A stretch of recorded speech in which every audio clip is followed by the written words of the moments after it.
your passion clearly like bleeds through the brand itself too, right? Because I think you guys have Mhm. what's a really unique and awesome story. I would tell you that what really drives our business is the fact that we don't look at ourselves as 10 years old. We literally look at ourselves like we were born only a couple of years ago, and we have something to prove. That's how we've been able to win. And it's taken us 10 years to get there.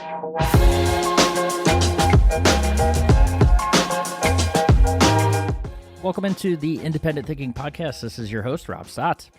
One of the things I love about the independent retail channel is the fact that there are so many disruptors in this space, business owners out there that do things differently, find a way, find a niche, find something about what they're really good at, and leverage it for their success. At the end of the day, and as much as we see it on the retailer side and within our membership, there's also brands out there too that Nationwide partners with that it could be, they could fall in that disruptor category as well. And one of them we get the chance to sit down with for a podcast this week, and that's BEDGEAR and CEO and founder Eugene Alletto, who I would, just talking to him and spending 30 minutes with him, I would certainly classify him as a disruptor of sorts. And if you've followed anything about the BEDGEAR brand over the years since it's launched, crazy to think that, looking back, it's a brand that's just barely a decade old. So really new in this space, and have done an incredible job just building a brand aware identity, and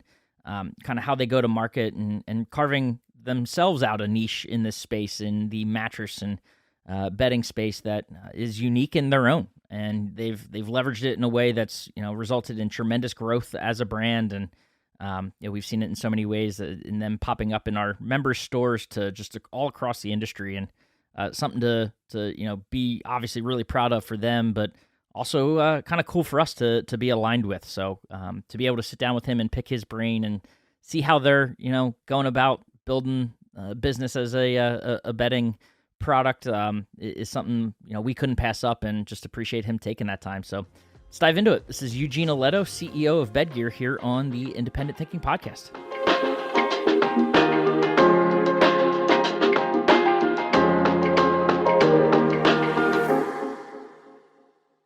All right, we are back on the Independent Thinking Podcast, and real pleased right now, and appreciate being joined by Eugene Alletto, founder and CEO of BEDGEAR, calling in from the road. You're a working man when you're calling in, just getting off a plane and still finding time to do a podcast. I appreciate it, man. Absolutely. It's fun to be with you. And in fact, I I can't believe this, but our new factory and warehouse in Salt Lake City that we just opened up is like 10 minutes from the airport. So it's pretty damn convenient, and we're excited because we know nationwide, just in the name, nationwide. We are too now nationwide. So we have now manufacturing and distribution right here on the West Coast. Yeah, and actually, didn't dawn on me until you're mentioning that. We did just hear, we're coming off, as we're talking, just coming off of prime time, and I know that was a big point of emphasis, the fact that you guys had, really well covered on the East Coast, but the new factory out there and everything, that's a big, opportunity and moment for those on the West Coast, that for them to know that, coast to coast service and quick turnarounds for you guys on the horizon, up fully functional, up and running, right? Is that right? 100%. Yeah. So we're manufacturing all of the pillows and Yep. mattresses here in Salt Lake. We have redundancy now, so that means that if, God forbid, there's a problem in our South Carolina facility, we didn't want to go too far west to California where it would be hard to backhaul. So we're in a really cool tech area near the airport. Believe it or not, because of digital, and we're crushing it with a lot of dealers that really understand how to lean into digital. We wanted to be 24 to 30 hours to anywhere in America for the ability to do drop ship and Yeah. what's called like extended aisle, right? Yep. So, example of that is like our sheet business right now is off the charts. So we have retailers that do an amazing job with our protectors or our pillows or our mattresses. Yep. And then for some reason, they just think it's like the customer's not going to buy a pair of sheets. But here's what's crazy is that they'll go home, they'll register their product with us on our website, and they'll buy sheets from us, even though we're not soliciting them, in terms of bottom funnel tactics. Right. And they'll buy from us because they just bought an adjustable base from one of the nationwide dealers and Right. a Tempur-Pedic mattress, and their freaking sheets keep popping off their bed. So they got zero G and a lot of hassle. So we say Right. zero G, zero hassle. No, that's incredible. And goes to point two, right? Completing that sale, you got to think of it end to end as a retail, sales floor associate there in the bedding space. So, and I know you guys have it all covered. No pun intended. There in the mattress space. So, look forward to diving into that further with you. But clear, I can ask the question, but knowing that you guys are in the process of getting that factory up and going, and well, it is up and going, business going well today for BEDGEAR, I have to imagine. Yeah, so we've had year over year growth the last 3 years. This year is still like strong. Like we're not seeing a significant slide. What's interesting is our retailers are some more worse than others. What I contributed to is some I'm assuming may have slowed down their advertising. Right. Some may not be digitally savvy and spending that advertising dollars. And then I also find that some are so focused on the low end, trying to bring back the low end, and they're spending money and time. That customer's online, Yeah. and no matter what you do, they're not going to get in their car to go buy a $399 mattress in volume. Of course, you're going to sell some, but I don't know if that customer's coming back, right? So what I think we've done well is to stay consistent with who we are and what we are. And so consumers are really out in the market looking for the best sleep, the best recovery. They have a hard time finding that online, right? Yeah. So the DTC brands will tell you, like even the Nectar, in terms of what they just sold $1 billion, which I'm so pleased, and I think it was a great acquisition for Ashley. But if you look at Ashley's business online, like most of their mattresses are the Chime beds for $3 and $4.99. Most of the Nectar is that $6.99, and when they try to get to $2,000, it falls off pretty hard, right? Yeah. So I think the retailers have a significant opportunity right now to talk value, but not think value is $3.99, but think value is a couple of Right. $1,000 and sell sleep, right? Right. All right. And I mean, when they're coming in, I was going to save this for later, but I like diving into it early and getting the meat of this, up front for the listener. The things that they're doing when that customer comes into your store, there's intent there, right? Like there's an expectation online, I think, of kind of I don't want to call it quality, but like the level of where a customer feels comfortable making that type of purchase, a sleep purchase online. But once it gets to that certain point, where they want to come in the store, have more of a feel, test things out before they do it. So I mean, any advice there as far as what they could do driving the customer in, or when they're in, ensuring they close that sale? Yeah. So, the one thing I find that why we were attracted to Nationwide and the dealers is forward thinking. So, the one thing I love about Nationwide is you guys offer web services, you offer digital marketing, you offer in store signage, and frankly, you offer help with finance, get that first and second tier finance. I don't find all your dealers take advantage of it. And even when I speak to them, I still can't get my head around because what's driving our business is our website. Like people are Right. snacking like crazy on our content, but not everybody converts online. Like to your point, they go to store. So if you have a shitty online experience because you just haven't gotten around to it, you're going to struggle with the guy in town who may not be a Nationwide dealer, but actually has a good, reasonable website and puts a brand page up for bed gear. People shop our shit all the time. Like Yeah. people are always looking for the cool side to the pillow. Need a pair of sheets because they're popping off or they're scratchy. Not everybody's looking just for a mattress. They're looking for other sleep products, and you're not even in the consideration set because Right. you're not driving any sort of messaging online. So what I would share is I think the big growth opportunity this year, even though things are slow and sluggish and people are stressed, is this is the time to double down. If you're not going to go out of business this year or next year, stop feeling sorry for yourself, is what I tell my team, and get your ass out there and go Yeah. make rain. And the best way to do it is where's the customer? The customer's front door is your website, front door is your social. You've heard it now for 10 plus years. Like, what are you waiting for? Yeah. And we're happy to help, by the way. Like, we're not financially, we've told every one of your dealers, like, invest in our program, and we'll work with you and Nationwide to start doing top of funnel tactics. And then you come in with that bottom funnel. All that means, for those that don't know top of funnel, is we come in and say brand awareness campaigns. Hey, go over here, go to Sleep Fit in California and do some great shit. And they'll come in and say, now available in stock, Right. at a special deal, and be able to convert those customers.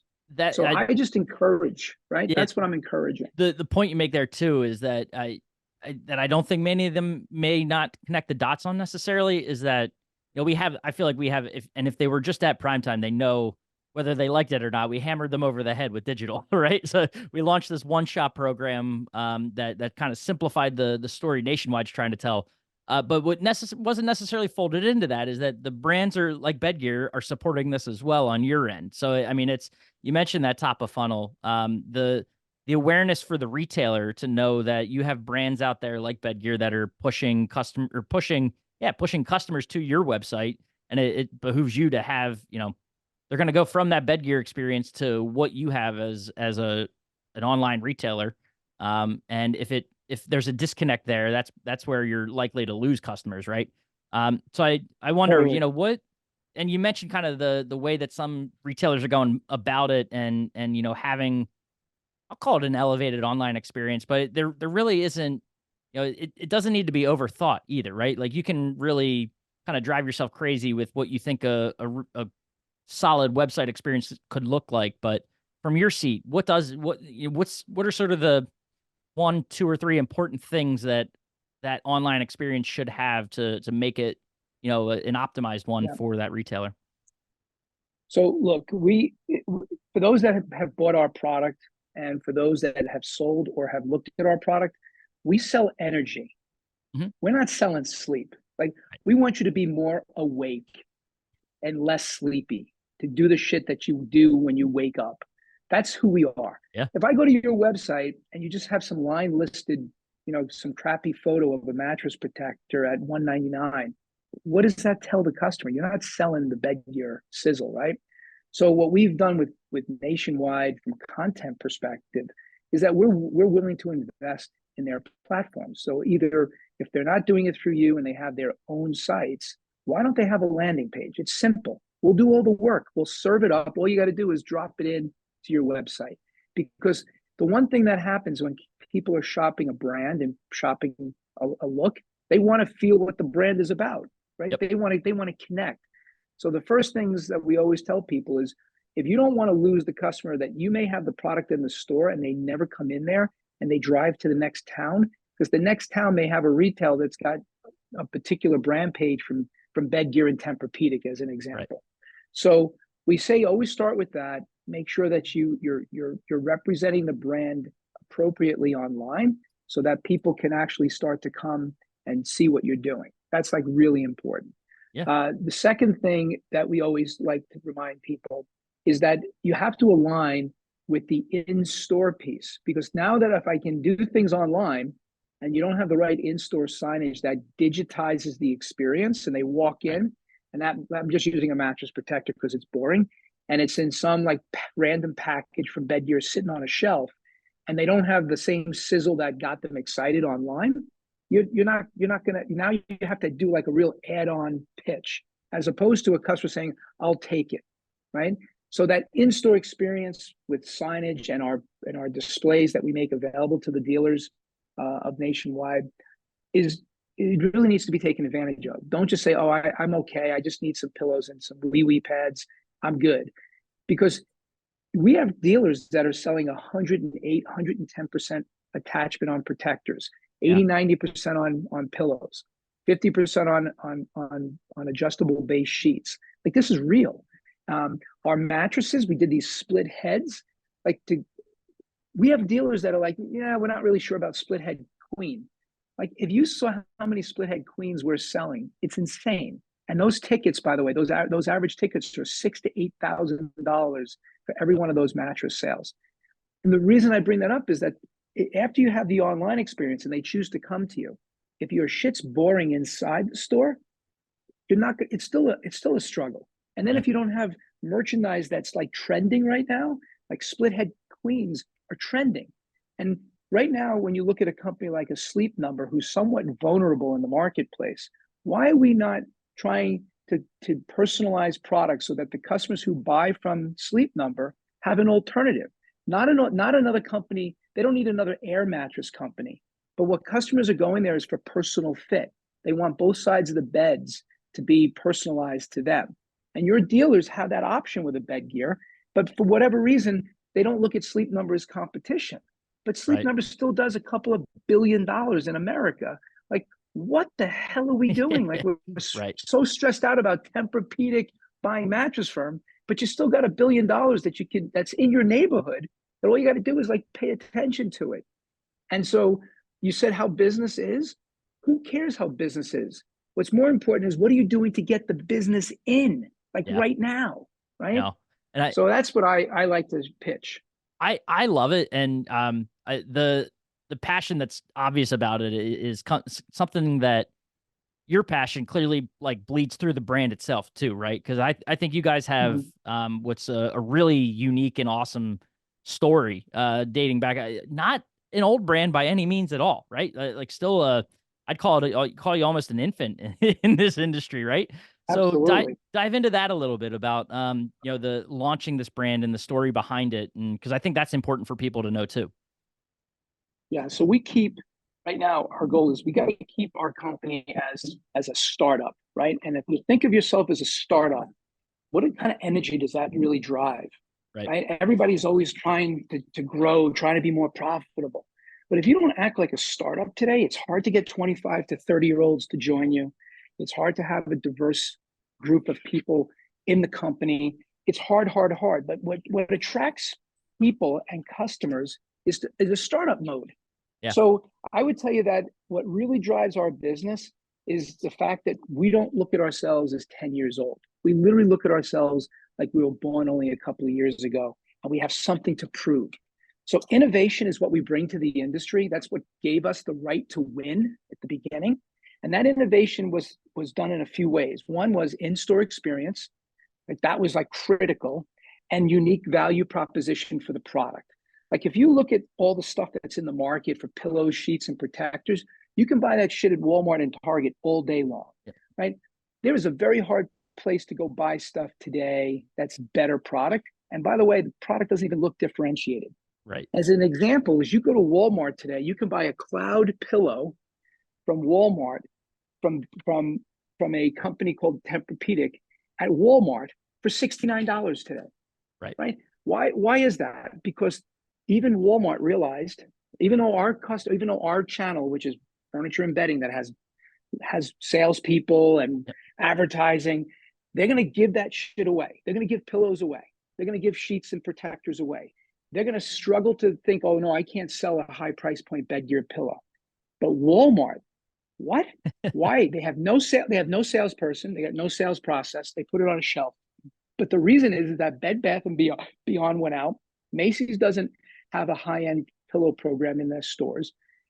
And what happens is the customer has been displaced.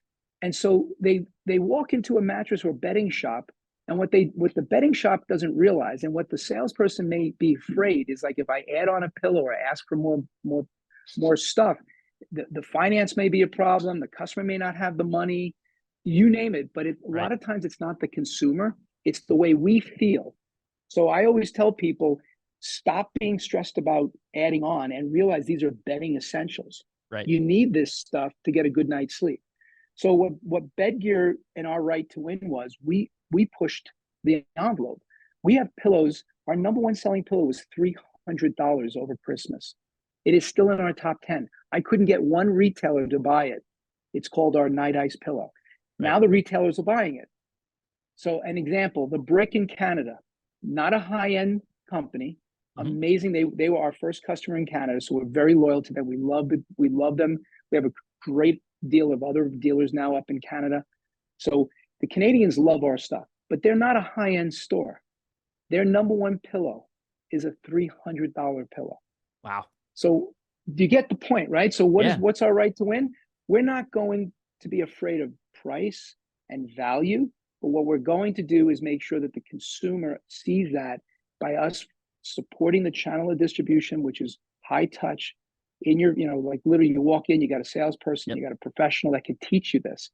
And so I think what I would tell you is we emphasize in-store experience. We then make sure that our digital footprint is like out there. We're now the only company, we spend more money than anybody that's selling through wholesale when it comes to pillow sheets and protectors. We spend millions of dollars on advertising, and we don't promote it. We don't spend money in furniture today to tell you that we drive traffic. That's not Right. our game. What we do is we say, look, we want to create brand awareness so that we can hold UPP pricing like Sonos and Bose. So when you walk in, it's the same price everywhere. And that's how we've been able to Yep. win. And it's taken us 10 years to get there. Yeah. And I mean, everything you're mentioning is, facets of the business that an independent retailer can leverage in their own stores. I mean, it's as simple as that. But the fact is, are they doing it right? And I mean, seeing that you guys have that commitment, I think is important for the audience to hear.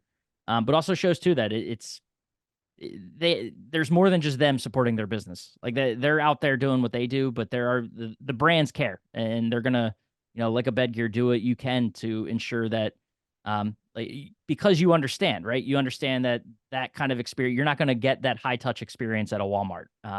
The customer isn't gonna really understand what the brand means or what it stands for. Like they came to you for a reason. Whether it's they saw the BEDGEAR page on the retailer's website or they found the retailer through your website. Ensuring that they have that same high touch. They're coming to you almost expecting that, right? So it's Yeah. who's the retailer then to match that experience and provide the Yeah. right experience I for would that customer. also, what I would add to that too, Rob, is that there is a there the reviews are so Yeah, important. Peer I'm peer glad to you peer. brought it up. Yeah. We have 200,000 reviews that were unsolicited. People come. Yep. So think about this. I had somebody that from our industry, from the mat, they were on the wholesale side most of their career, and then they did retail before they retired, before they left the industry. And we had this debate. The guy said to me, "You're not a brand. You're not a brand." I said, "Okay, what's a brand? You're a brand to the wholesale people. Like everybody knows who you are in wholesale, but consumers don't know." Right. So I'm going to give you some. So I kept my mouth shut because there was no arguing with him. Like he was a know-it-all. Right. So, and by the way, for 10 years, this is what people told me. And 10 years ago, we weren't a brand, but now we actually are. We have 25 million customers in America that have our product. We ship close to 3+ million units a year, right? Just think about that. Do the mattress math. There's nobody shipping 3 million mattresses a year, Right. right? Unless you put like the top 3 guys together, or you're selling low end, perhaps. The next thing that's unique is we have over 200,000 reviews. All of that business comes from our retail partners. That's why we freaking love them so much. Like they're the ones that built the brand. So we were a Right. wholesale brand, but the reason we're loyal to retail and why we maintain margins and make sure that they are profitable is because we know that we would rather them have the money than for us to spend all of our money on customer acquisition online, because the value is I can be more efficient going through my retailers. And so for a consumer, that $300 pillow, I would have to charge $500 if I had to sell it direct to a customer. So just to do the math. Yeah. So here's the best part. The customer buys from a store, let's say a nationwide dealer. They go home with that pillow, that mattress, that protector. They go online. They then go online to register their product. They'll reach out and give us a review. If they didn't buy a pair of sheets, they'll buy a pair of sheets from us.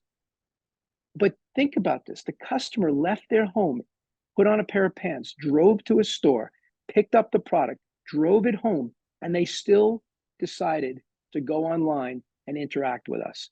I don't know about you, but that smells like a brand to me. We're collecting 7 to 10,000 reviews a week from customers because we have velocity, right? So Yeah. why am I sharing all this data about our company? It should be proprietary. I should keep my mouth shut.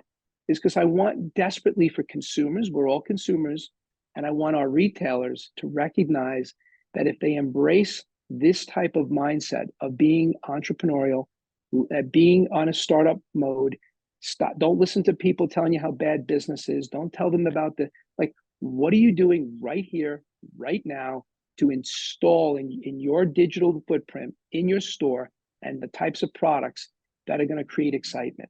And then Yeah. look back and say, okay, the last 10 years have actually been good. Stop living day to day, hour to hour, weekend by weekend, holiday by holiday. There's going to be days that suck and there's going to be days that are great. And if we string them together and we do the right things together, all of a sudden, next 10 years are going to be great. So that's how I try to lead by example with our company. No, I love it. Feels like a mic drop moment kind of too. Like we could perfectly end there, but I want to keep going because I want to dive a little bit Sure. deeper into you and kind of the launching of this brand because it's on your website and I dove into it and wanted to learn a little bit more about it too. But I love the story almost feels like it connects to an independent retailer and sort of how they are, right? Very family first. They're family owned businesses, right? But the way BEDGEAR kind of got its start, I think kind of resonates with this audience. I wanted to give you a chance to share that a little bit about how the brand came about and your story Mm. as a person too. Well, thank you for that. So, yeah, I've been in home furnishings for my whole career, essentially. I did a little bit on Wall Street. I did painting before, um, you name it. But I had an opportunity to work with some really amazing retailers when I was a kid, Sleepy's being one of them. That's where we launched our program. And then before that was Siemens Furniture, Morty Seaman, Jeff Seaman.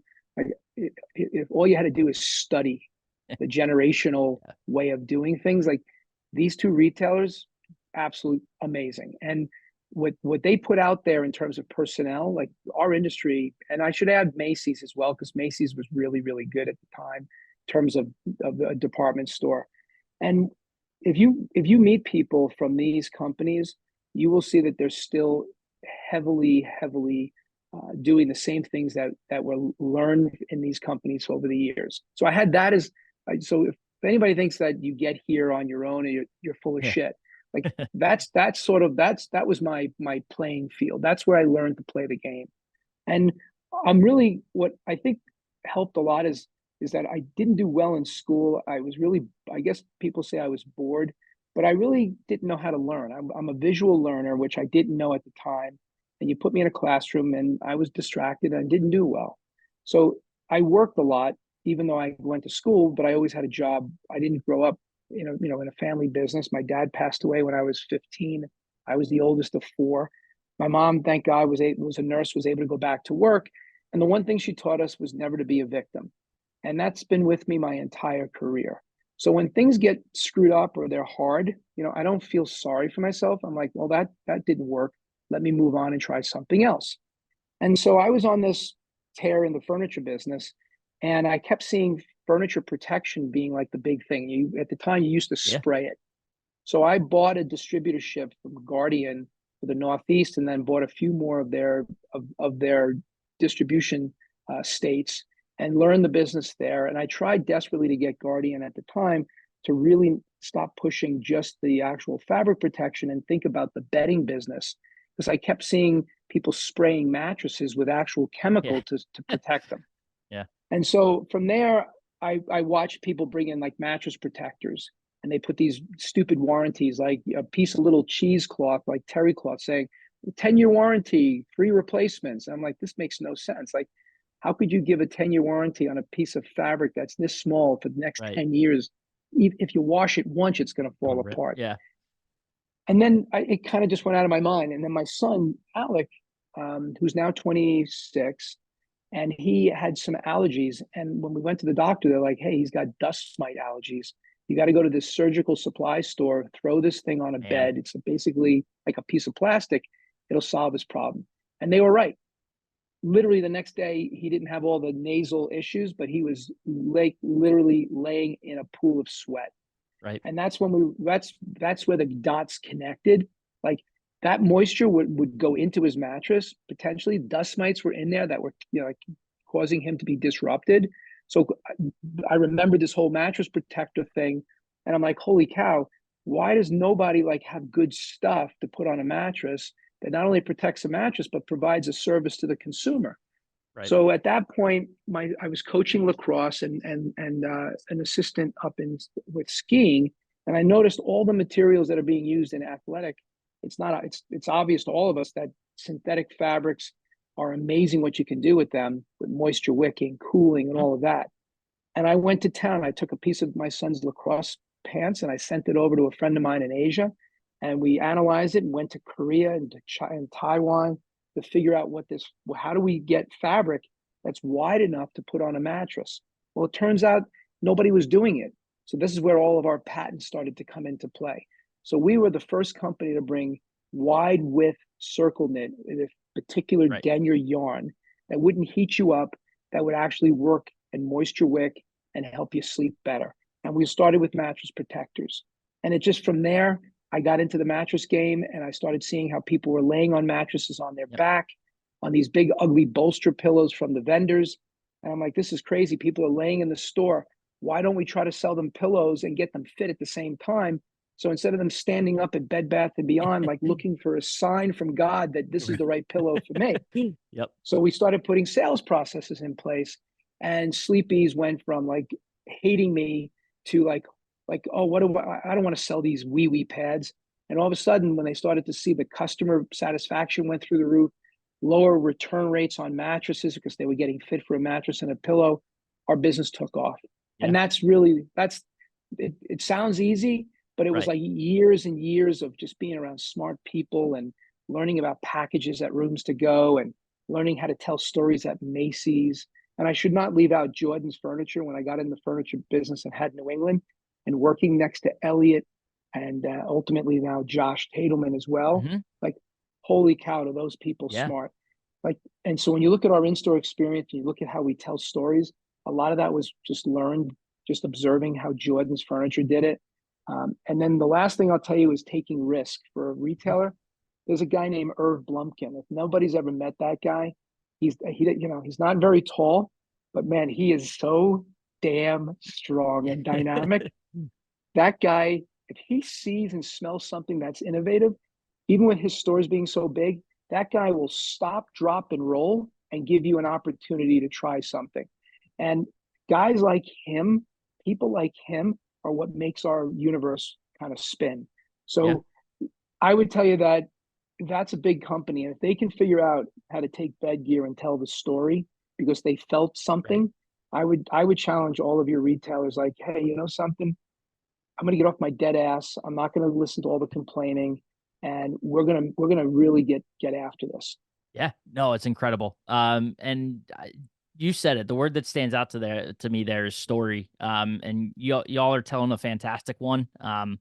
Clearly resonates with the team here, and I know the members that are taking advantage of a lot of the services we talked about at the top, and doing it right because the numbers don't lie, right? They speak for themselves, and we've seen it. The ones that are leaning into it and leaning into you are having that success, and seeing those numbers and the margins that come along with them. So, no, we appreciate it. This was awesome to be able to do. I appreciate you taking the time and sharing the story and some of those tactics with us. I think this was a great one. So, appreciate you taking the time, man.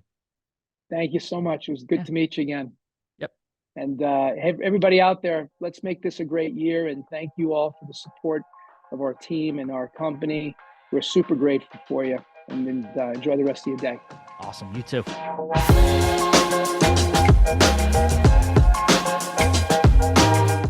Awesome. And thanks again to Eugene for taking the time and, while traveling, while on the road, finding some time to sit down with us and have a chat about, the brand he's building over there at BEDGEAR and sharing that story with our members. So like I said at the top, just something that's really cool and unique for us to be aligned with as a partner here at Nationwide. So I appreciate that. And as always, appreciate you listening to the Independent Thinking Podcast, and we'll catch you next time.